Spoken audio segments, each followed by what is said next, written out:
Senhor, não somos outros, aqueles que aqui nos encontramos, réprobos, que volvemos do passado de delitos, recomeçamos a senda assinalados pelas deficiências, buscando a estrada perdida, volvemos aos pélagos vorazes onde nos afogamos, aguardando a barca da tua misericórdia, que nos levará ao porto da paz.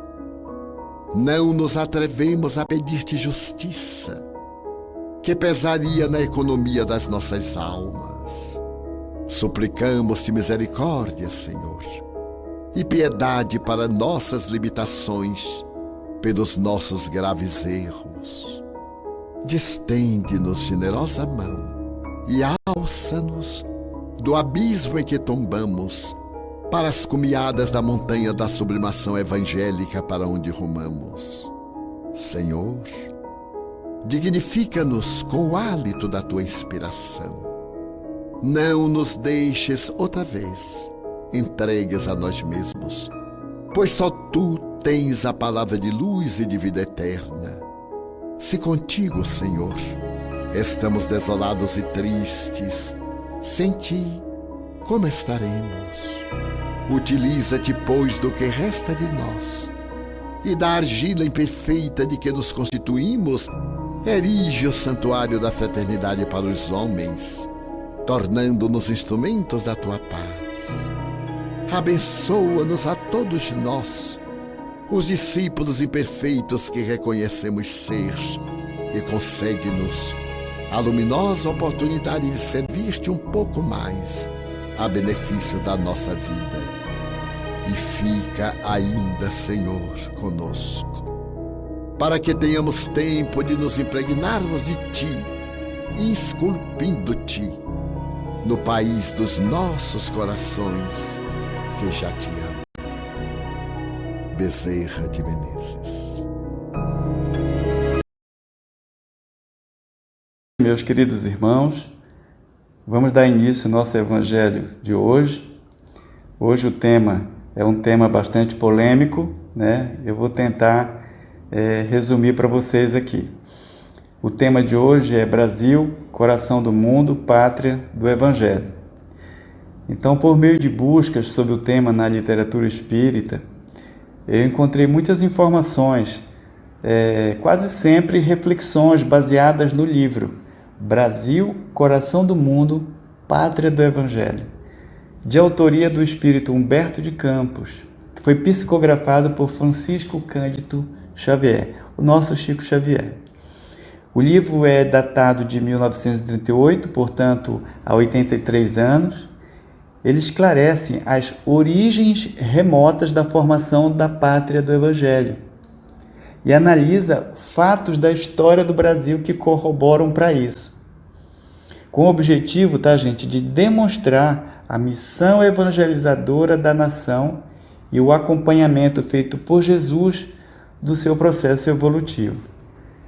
Então, o livro, que é uma tese defendida por Humberto de Campos, ele tece comentários sobre a escravidão, sobre movimentos nativistas, principalmente a Guerra de Restauração, quando Portugal se separou da Espanha, depois de 60 anos sob domínio espanhol, né? E nós éramos vinculados a Portugal. A Guerra da Independência, Guerra do Paraguai, tá? E chegando aqui à discussão sobre o Espiritismo, né, que é a terceira revelação de Deus, a partir já de 1857, com a publicação do livro dos Espíritos, por Allan Kardec. E também ele tece comentários sobre o movimento espírita no Brasil e a nossa contribuição para essa grande missão, né, da pátria do Evangelho. Essa missão, gente, ela foi evidenciada pela espontânea e enorme acolhida dos brasileiros à doutrina espírita que foi codificada por Kardec, estimulando o povo à prática do Evangelho de Jesus, a fim de irradiar paz e fraternidade a toda a humanidade. Quer dizer, não só ao povo brasileiro, mas a toda a humanidade. Se a Grécia e a Roma da antiguidade tiveram a sua hora na origem de toda a civilização do Ocidente, se o Império Português e o Espanhol se alastraram por quase todo o planeta, se a França e a Inglaterra tiveram sua hora proeminente nos tempos que assinaram as etapas evolutivas do mundo, o Brasil terá também o seu grande momento num relógio que marca os dias da evolução da humanidade. Portanto, gente, o Brasil, ele não está somente destinado a suprir as necessidades materiais dos povos mais pobres do planeta, mas também a facultar ao mundo inteiro uma expressão consoladora de fé, raciocinada e de crença, e a ser também o celeiro de claridades espirituais do globo inteiro. Olha a missão que nós brasileiros temos, né? Então, nós precisamos entender essa missão e como nós podemos contribuir para isso, né? Então, quando a gente estuda esse tema, a gente tem que buscar um pouco a história do Brasil, desde lá do seu descobrimento. Como é que aconteceu, né? Tem alguns fatos que não são meras coincidências, que é importante que a gente saiba. Então, por exemplo, na época do descobrimento do Brasil, Dom Emanuel, ele era o rei de Portugal. E Dom Emmanuel quer dizer Deus conosco, tá? Deus conosco. Emmanuel, ele enviou para a Índia, né, que era o caminho das Índias, que eles tinham comércio com as especiarias na Índia, né? Então ele mandou 13 caravelas, e essas caravelas eram lideradas por quem? Por Pedro. Que Pedro? Pedro Álvares Cabral. Tá? E nessas caravelas iam em torno de 1.200 homens. Esses 1.200 homens, entre eles alguns escravos, alguns prisioneiros, né? Então foram pessoas que foram nessa viagem. Bom, nessa missão. Interessante é que nesse caminho que eles faziam para a Índia, tá, na costa da África. Então, aqui um pouco mais embaixo, saindo de Portugal, pegando pelo litoral na África, fazendo contorno na margem da África, o vento soprou as caravelas, tá, e eles saíram da rota. E eles atravessaram o Oceano Atlântico, né? Então, das 13 caravelas, 12 seguiram esse rumo, 12 caravelas apenas que saíram da rota, tá? E eles saíram então à deriva, né? Atravessando o oceano, e avistaram primeiro folhas, quando estavam se aproximando da terra, né? Folhas de plantas, pássaros voando, né? E começaram a perceber que estavam chegando próximo da terra. E aí eles observaram então um monte. E esse monte então foi chamado de Monte Pascoal. E onde foi que acharam? Lá na Bahia. Em que ano? Em 1500. Então eles saíram no dia 9 de abril de 1500, lá de Portugal, e chegaram dia 22 de abril, foi o dia do descobrimento. E no dia que eles chegaram na Páscoa. Páscoa, gente, foi foi quando Jesus morreu, tá? E também que representa o começo de tudo, que é o começo da nossa fé, tá?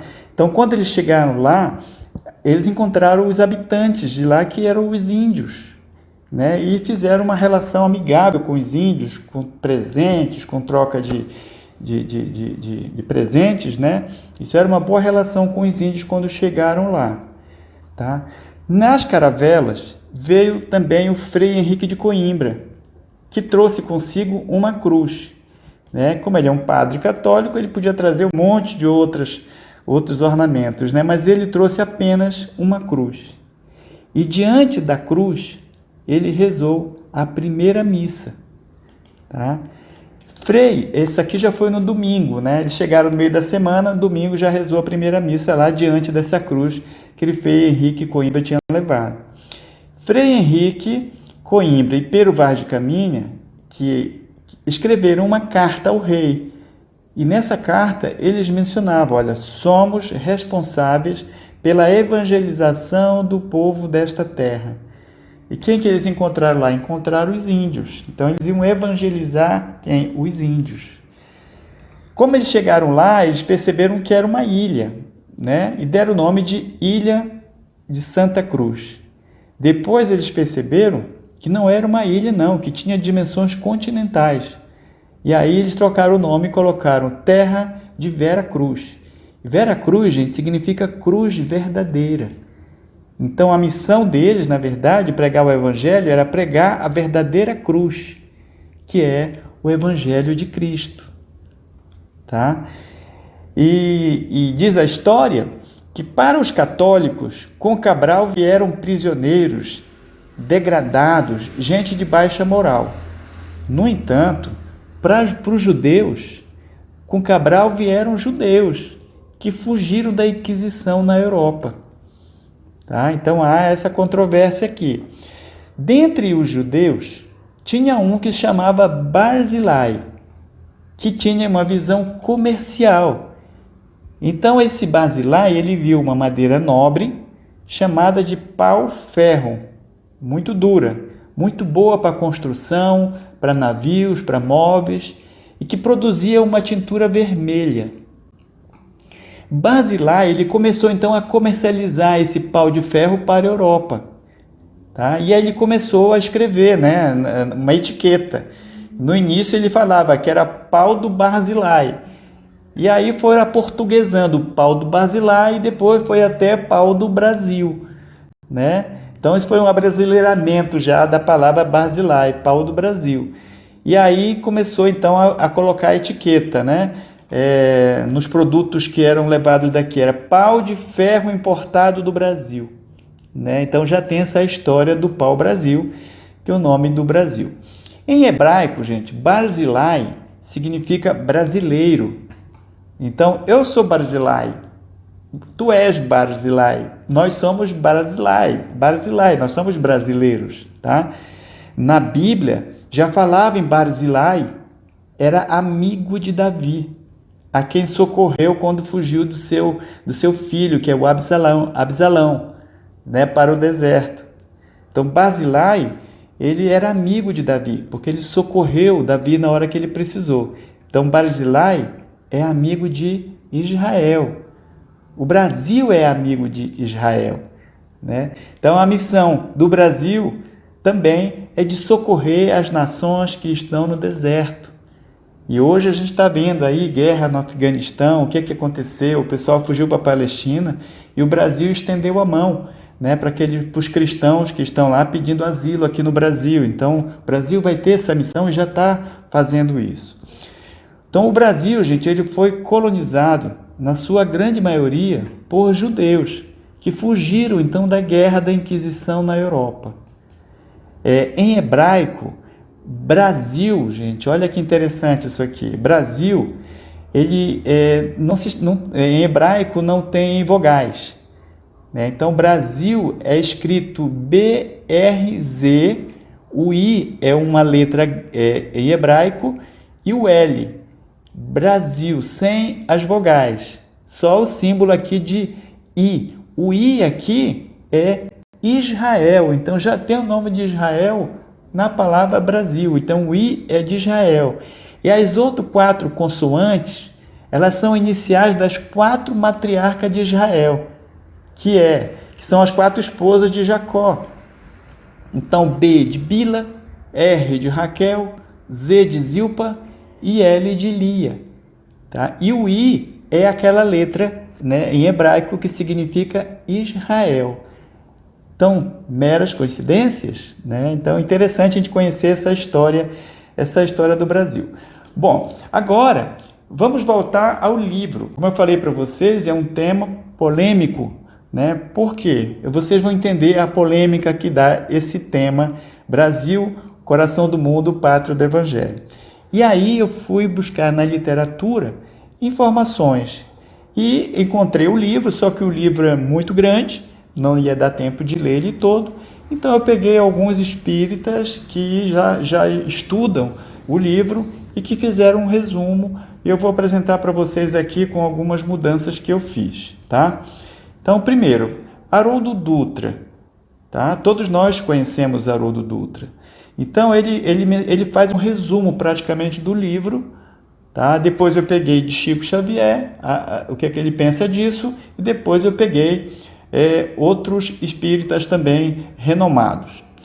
Então, Haroldo Dutra, ele fala o seguinte: pode o Brasil ser o coração do mundo, pátria do Evangelho, com tantas desigualdades sociais que nós vivemos hoje? Porque pelo título, né, gente, nós imaginamos que o Brasil seria o modelo econômico, o modelo político, o modelo social, que nós seríamos exemplos para todo mundo. Será que somos? No mundo que a gente está vivendo atualmente, será que somos? Tá? Então é para reflexão. Olha, hoje o Brasil, por exemplo, nós temos recorde no agronegócio, na produção de alimento, mas ao mesmo tempo está aumentando a fome no Brasil. Como pode isso acontecer ao mesmo tempo? Não é? Então a gente está vendo que estamos vivendo em tempo de pandemia, e nesse tempo de pandemia as commodities vão ficando com um preço maior lá fora, então acaba que prioriza a exportação. Então aumenta o agronegócio está em alta. Então os alimentos são exportados, aí aqui aumenta o preço. Quando aumenta o preço, o povo que está sofrendo já restrições econômicas da pandemia não pode adquirir o alimento. Então começa a aumentar a pobreza e também a fome. Então isso é uma consequência que nós estamos vivendo hoje da pandemia, né? Mas nós temos outros dados também, gente, que corroboram para que essa polêmica toda seja levantada. Então, por exemplo, olha, quantas pessoas no Brasil praticam o trabalho voluntário? Tá? Uma quantidade ínfima. Quantos homicídios nós temos no Brasil por ano? O aborto. Quantos abortos por ano? E a gente vê a briga dos cristãos contra os não cristãos aí com relação à legalização do aborto. Quantos roubos de veículos por dia? E a corrupção, hein, gente? Aqui no Brasil. Lava Jato, não vou falar disso aqui, mas vocês sabem exatamente o país que nós vivemos, né? Então, com essas informações aqui, a gente pergunta: pode realmente o Brasil ser o coração do mundo, a pátria do Evangelho? Então, gente, olha, a obra começa com a visita de Jesus ao planeta Terra, na qualidade de gestor espiritual do planeta, do mundo, né? Porém, Jesus constata que depois de mais de 1.500 anos de evangelho no mundo, os resultados eram pífios, uma decepção. E aí Jesus então resolveu fazer uma mudança de quem? Do quartel-general para outro ambiente geográfico. Tá? Como nós falamos no início, né? Já começou lá na Grécia, Roma, Portugal, Espanha, França, Inglaterra. Então agora vamos mudar, né? Vamos mudar aqui o quartel, então para outro ambiente geográfico. E aí escolheu aonde? O Brasil. Então, olha, aí Jesus escolheu um governador, que era Ismael, mas o Ismael já tinha conhecimento dos fatos que ocorrem no Brasil aqui. E ele, bastante desanimado, ele até chora diante de Jesus diante do desafio que ele teria pela frente. Como ele já tinha tido essa conversa com Jesus, então Jesus tinha pedido para ele: olha, Ismael, vai para formar essa nação e forma ela com o povo mais simples e trabalhador da Europa. Então era para Ismael levar esse povo da Europa, o mais simples e trabalhador, porque os outros estavam viciados no materialismo e na posse. Pediu também para Ismael para trazer a contribuição da mãe África, mas Ismael falou: já estão escravizando todos, os africanos. Pediu também para Ismael que tivesse a contribuição dos povos mais simples lá do Brasil, da Nova Terra, que seriam os indígenas. Mas Israel informou para Jesus que também estão sendo eliminados ou escravizados, né? Então, com essas informações, Jesus então propôs uma solução para Ismael. E falou: Ismael, você vá nas regiões mais tenebrosas da terra e chama todos os espíritos que faliram nas cruzadas ou inquisição.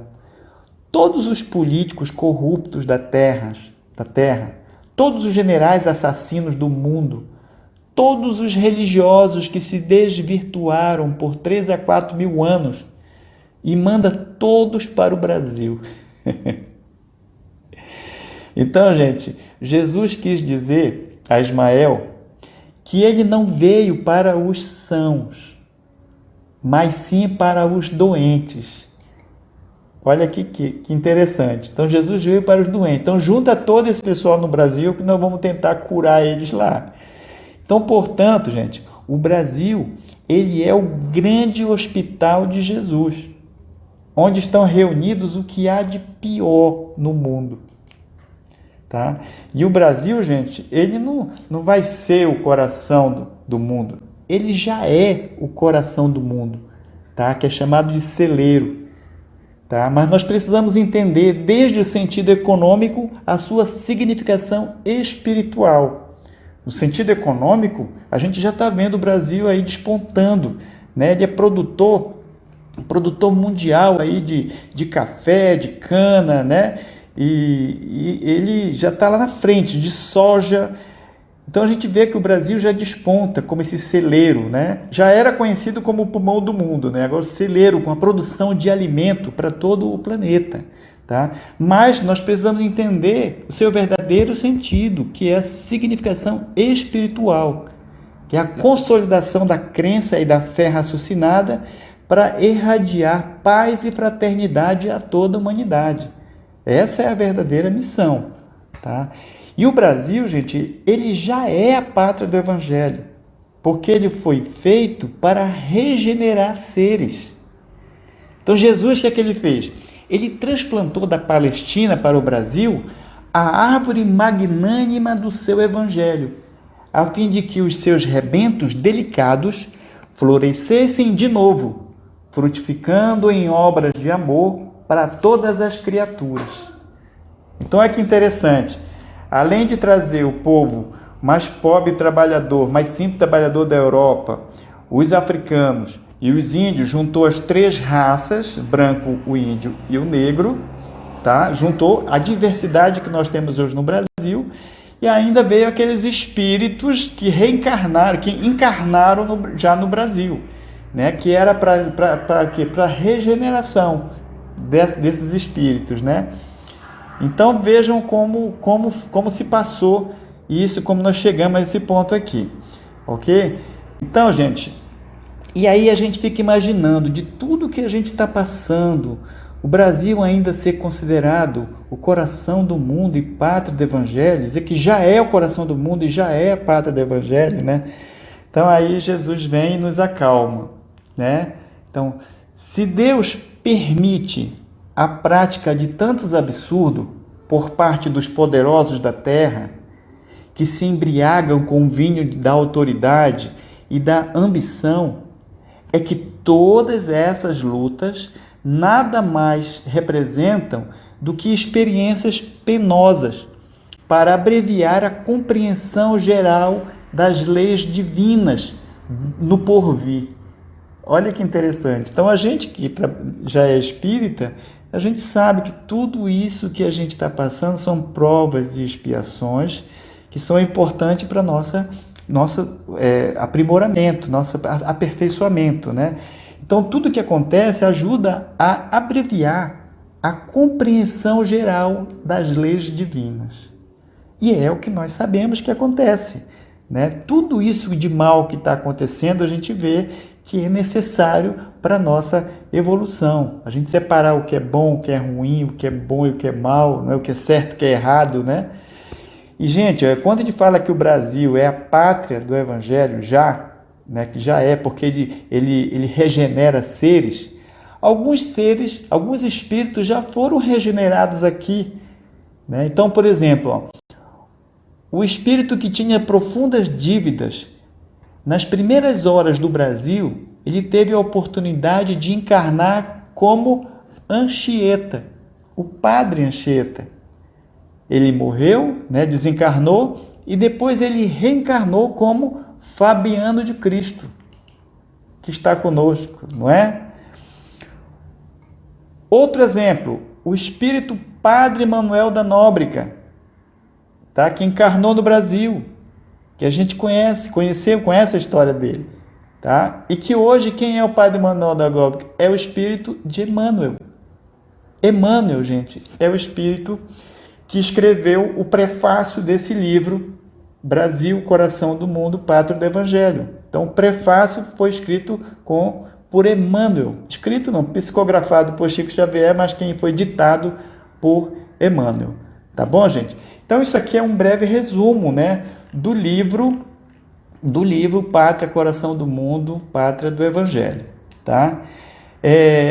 Eu fui buscar também a opinião de Chico Xavier sobre essa obra. E Chico menciona o seguinte, ó: ao Brasil foi assinalado um papel significativo na era dos espíritos, né? Então, desde quando a primeira revelação, a segunda revelação e a terceira revelação dos espíritos, o Brasil teve uma contribuição maior aí, já a partir de 1889, com a proclamação da República do Brasil, onde foi se feita uma Constituição. Na Constituição do Brasil já tem todas as leis que constituem essa legislação e que ali, inclusive, já coloca o Brasil como Estado laico. Estado laico, ou seja, ele não prioriza nenhuma religião. Todas as religiões são aceitas e são respeitadas. Então, não privilegia nenhuma delas. Então, o Brasil é um Estado laico. Tá? E na era do Espiritismo, a gente sabe, né, da contribuição que nós temos aqui com o Emmanuel, como sendo um gestor praticamente aqui no Brasil, mais propriamente no Brasil. O cristianismo no Brasil, gente, segundo Chico Xavier, ele é diferente daquele praticado em outros países. O Chico, ele sentiu que assim, o amor fraterno, que é o calor humano que existe no Brasil, ele não viu na América do Norte nem na Europa, quando ele esteve lá em 1964, 65, 66. Lá ele encontrou a monumentalização da fé através de templos majestosos e museu. Ele achou que faltou vida espiritual nas pessoas, né? Esse amor fraterno, ele sentiu falta disso, que aqui no Brasil ele sabe, ele percebe. Então o Chico ainda fala: com a reeducação dos impulsos de amor, o brasileiro ele é portador de recursos afetivos imensos, que parecem iluminados por uma inspiração de ordem superior. Então o que é que ele quis dizer com isso? Que são iluminados pelo Espírito de Jesus Cristo, através dos bons espíritos que estão apostos, ajudando os brasileiros a construir o grande celeiro espiritual do futuro. Então, gente, essa obra está em andamento, em pleno andamento, tá? Então, essa aqui é a contribuição do Chico Xavier, que psicografou, então, esse livro para Humberto de Campos, tá bom? E aí a gente pegou a opinião também de Rossandro Klinger, tá? Que também é um espírita respeitado. Rossandro, ele fala o seguinte para a gente, que nós fomos convidados por Jesus a encarnar no Brasil com uma tarefa, a de nos curar a alma. Sendo o Brasil um hospital, é muito estranho que a gente espere que não seja um lugar cheio de doentes.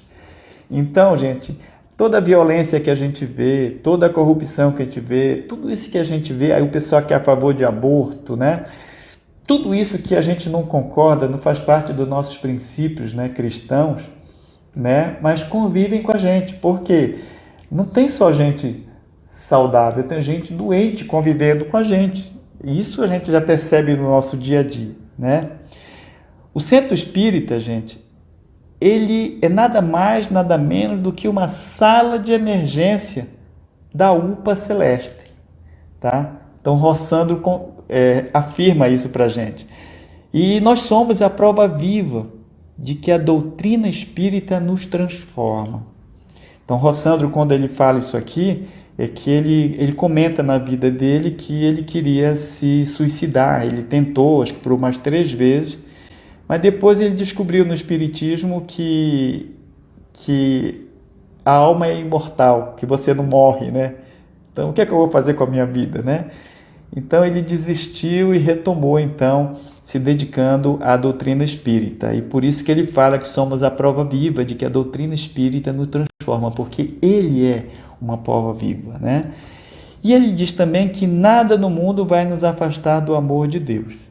Ele sempre estará nos esperando para nos reerguer, para nos tornar uma nova criatura. Então, encontrar Deus é reencontrar-se, é soerguer-se, tá?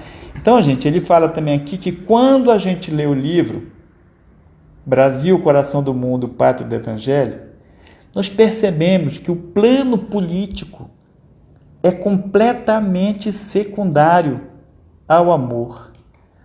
E a gente sabe disso. Os espíritas, todos os espíritas que se dedicam à doutrina sabem disso, né? Que a gente se dedica ao amor, o amor em ação, caridade, fraternidade, não é? Portanto, gente, não vamos desistir do Brasil. Não vamos desistir do amor e nem tampouco desistir de quem? De Jesus Cristo. Ele, de nós, jamais desistirá, pois usará de todos os recursos disponíveis no imenso amor de Deus para resgatar qualquer ovelha que pense em se afastar do coração do Pai.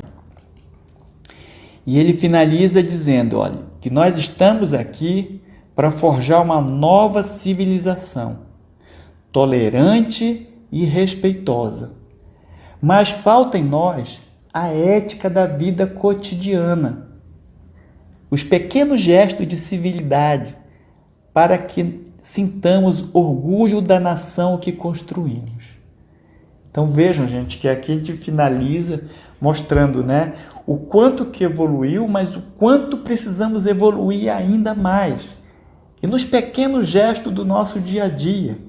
Quando a gente compara o pessoal na Europa e o pessoal aqui no Brasil, você pode ver, no Japão você não encontra uma sujeira no chão, aqui a gente ainda encontra.